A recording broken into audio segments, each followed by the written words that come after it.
Hello friends, welcome to my channel. ഞാൻ ഇന്ന് പപ്സിൻ്റെ ടേസ്റ്റിലുള്ള ഒരു സ്നാക്കുമായിട്ടാണ് വന്നിരിക്കുന്നത്. ഇത് നമുക്ക് പൊടി കുഴയ്ക്കുകയോ ഒന്നും വേണ്ട, ഈസി ആയിട്ട് ഉണ്ടാക്കാൻ പറ്റിയൊരു സ്നാക്കാണ്. ഇഫ്താർ ടൈമിലൊക്കെ എണ്ണ പലഹാരങ്ങൾ ഇഷ്ടമില്ലാത്തവർക്ക് ഉണ്ടാക്കിയെടുക്കാൻ പറ്റിയ ഈസി സ്നാക്കാണ്. എല്ലാവരും ട്രൈ ചെയ്ത് നോക്കുക. ഞാൻ കട്ട് ചെയ്തെടുത്തിട്ടുണ്ട്. കണ്ട രണ്ട് ഭാഗവും നന്നായി മൊരിഞ്ഞ് കിട്ടിയിട്ടുണ്ട്. നല്ല അടിപൊളി ആയിട്ട് വെന്തിട്ടുണ്ട്. കഴിക്കാനും നല്ല ടേസ്റ്റാണ്. എല്ലാവരും ട്രൈ ചെയ്ത് നോക്കുക. ഇഷ്ടമാവുകയാണെങ്കിൽ എൻ്റെ ചാനൽ സബ്സ്ക്രൈബ് ചെയ്യാനും ലൈക്ക് ചെയ്യാനും ഷെയർ ചെയ്യാനും മറക്കരുത്. അപ്പോൾ ഇനി ഇതെങ്ങനെ തയ്യാറാക്കുന്നതെന്ന് കാണാം. ആദ്യം നമുക്ക് അതിലേക്ക് വെക്കാനുള്ള ഫില്ലിങ് റെഡിയാക്കി എടുക്കാം. അതിനുവേണ്ടി ഞാനൊരു ഫ്രൈ പാൻ വെച്ച് ചൂടാക്കിയിട്ടുണ്ട്. ഒരു 2 ടേബിൾ സ്പൂൺ ഓയിൽ ഒഴിച്ചു കൊടുക്കുക. ഓയിൽ ചൂടായി വരുമ്പോൾ ഒരല്പം കടുക് ഇട്ട് കൊടുക്കുക. കടുക് പൊട്ടി തുടങ്ങുമ്പോൾ ഒരു 1/2 ടീസ്പൂണ് നല്ല ജീരകം ഇട്ട് കൊടുക്കുക. രണ്ടും കൂടെ മൂപ്പിച്ചെടുക്കുക. നല്ല ജീരകം മൂത്ത് വന്നിട്ടുണ്ട്. അതിലേക്ക് 2 സവാള കട്ട് ചെയ്തത് ഇട്ട് കൊടുക്കുക. മീഡിയം സൈസിലുള്ള സവാളയാണ് ഞാൻ കട്ട് ചെയ്തെടുത്തിരിക്കുന്നത്. സവാള വാടാൻ ആവശ്യമായ ഉപ്പും ചേർത്തിട്ട് നന്നായി വാട്ടിയെടുക്കുക. സവാള വാടി വന്നിട്ടുണ്ട്. അതിലേക്കൊരു 2 തണ്ട് കറിവേപ്പില ഇട്ട് കൊടുക്കുക. ഇതിലേക്ക് ഒരു മണത്തിന് വേണ്ടിയിട്ട് അല്പം ഇഞ്ചിയും വെളുത്തുള്ളിയും കൊത്തിയരിഞ്ഞെടുത്തിട്ടുണ്ട്. അത് നമ്മുടെ ടേസ്റ്റിനനുസരിച്ചിട്ട് ചേർത്ത് കൊടുക്കാം. ഇഞ്ചി വെളുത്തുള്ളി പേസ്റ്റ് ചേർത്താലും മതി.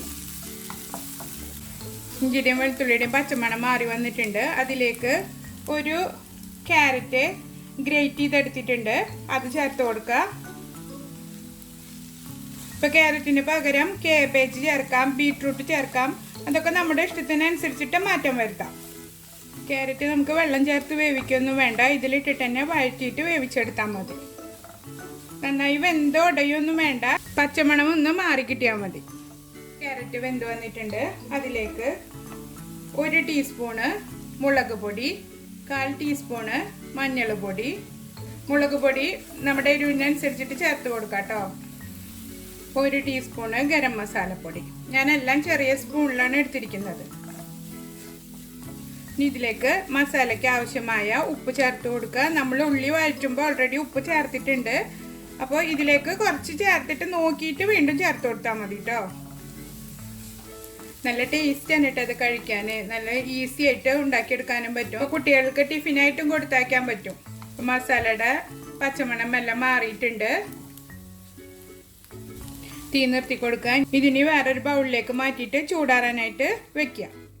ഫില്ലിങ് ഞാൻ ചൂടാറാനായിട്ട് മാറ്റി വെച്ചിട്ടുണ്ട്. ഇനി അതിലേക്കുള്ള മാവ് റെഡിയാക്കി എടുക്കുക. അതിന് വേണ്ടിയിട്ട് മിക്സിയുടെ ജാർ എടുത്തിട്ടുണ്ട്.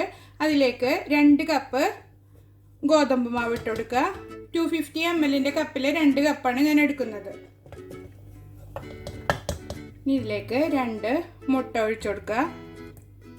2 കപ്പിന് 2 മുട്ട, അതാണ് അളവ്. മാവിന് പാകത്തിനുള്ള ഉപ്പിട്ട് കൊടുക്കുക. ഒരല്പം ബേക്കിംഗ് സോഡ, ഒരു 1/4 ടീസ്പൂണൊന്നും വേണ്ട.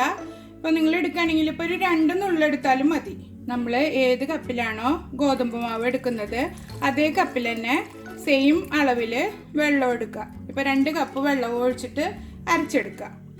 മാവ് ഞാൻ നന്നായി അടിച്ചെടുത്തിട്ടുണ്ട്. നമ്മൾ മിക്സിയിൽ അടിച്ചെടുക്കുമ്പോൾ നല്ല ഫ്ലഫി ആയിട്ട് വരും മാവ്.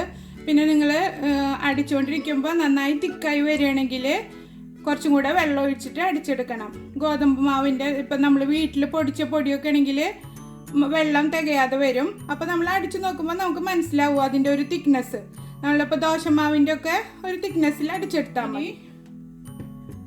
നമുക്ക് ആവശ്യത്തിനുള്ള മുട്ട പുഴുങ്ങിയെടുക്കുക. ഞാനിപ്പോൾ ഒരു 4 മുട്ട പുഴുങ്ങിയിട്ട് ഇങ്ങനെ റൗണ്ട് ഷേപ്പിൽ കട്ട് ചെയ്തെടുത്തിട്ടുണ്ട്. ഇപ്പം എല്ലാം റെഡിയാക്കി വെച്ചിട്ടുണ്ട്. ഇനി നമുക്കത് സെറ്റ് ചെയ്തെടുക്കാം. അതിന് വേണ്ടിയിട്ട് ഒരു ഫ്രൈ പാൻ എടുക്കുക. അത് നന്നായി ചൂടായി വരുമ്പോൾ 1 ടേബിൾ സ്പൂണ് ഓയിൽ ഒഴിച്ചു കൊടുക്കാം. ഓയിലിന് പകരം നെയ്യോ ബട്ടറോ എന്ത് വേണമെങ്കിലും നിങ്ങളുടെ ഇഷ്ടത്തിനനുസരിച്ചിട്ട് യൂസ് ചെയ്യാം കേട്ടോ. ഇനി ഇത് എല്ലാ ഭാഗത്തേക്കും ആകത്തക്ക രീതിയിൽ ഒന്ന് പരത്തി കൊടുക്കുക. തീ നന്നായി ചെറുതാക്കി വെച്ചിട്ട് നമ്മൾ അടിച്ചു വെച്ചിരിക്കുന്ന മാവിൽ നിന്ന് പകുതി ഇതിലേക്ക് ഒഴിച്ചു കൊടുക്കുക. എന്നിട്ട് എല്ലാ ഭാഗത്തേക്കും ഇങ്ങനെ സ്പ്രെഡ് ചെയ്ത് കൊടുക്കുക. ഇനി ഇതിന് മുകളിൽ നമ്മൾ റെഡിയാക്കി വെച്ചിരിക്കുന്ന മസാല സ്പ്രെഡ് ചെയ്ത് കൊടുക്കുക. ഇതിന് മുകളിൽ മുട്ട പുഴുങ്ങിയത് കട്ട് ചെയ്തെടുത്തില്ല അത് വെച്ച് കൊടുക്കുക. ഇതിപ്പോൾ നിങ്ങൾക്ക് മുട്ടയ്ക്ക് പകരം പനീർ ഉപയോഗിക്കാം, ചീസ് ഉപയോഗിക്കാം. അതൊക്കെ നമ്മുടെ ഇഷ്ടത്തിനനുസരിച്ചിട്ട് മാറ്റം വരുത്തി ചെയ്യാം.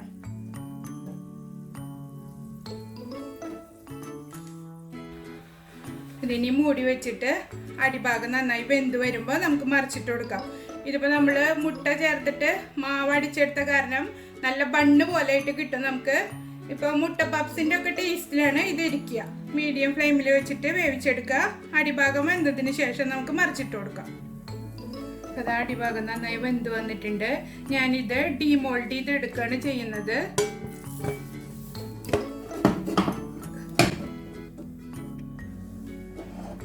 ഇനിയിപ്പോൾ അപ്പുറത്തെ സൈഡും ഇതുപോലെ തന്നെ മൊരിച്ചെടുക്കാം. ഇതപ്പോൾ നമ്മുടെ സ്നാക്ക് റെഡി ആയിട്ടുണ്ട്. കണ്ടില്ലേ, നല്ല സോഫ്റ്റ് ആയിട്ടാണ് ഇരിക്കുന്നത്.